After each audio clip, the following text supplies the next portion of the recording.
এটা হচ্ছে আমাদের লাউয়ের গাছ। দেখুন, এই পুরোটা হচ্ছে লাউয়ের বাগান, যে এখানে অনেক সুন্দর লাউ ধরেছে। মুস্কান, তুমি কি করতেছো? আচ্ছা, লাউ নাড়তেছো? আচ্ছা, লাউ খেলে কি হয় বলো তো একটু মা? ফর্সা হয়, সুন্দর হয়, মোটা হয়। লাউ খেলে তুমি কি লাউ খাও? হ্যাঁ। তাই? হুম। আচ্ছা, দেখি তুমি কি ফর্সা হয়েছো লাউ খেয়ে? হ্যাঁ, হ্যাঁ।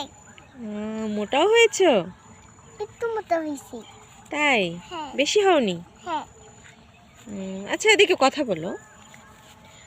তাহলে কি সবাইকে লাউ খেতে হবে? হ্যাঁ। সব ছোটদের, পিচ্চিদের লাউ খাওয়া উচিত, তাই না? হ্যাঁ।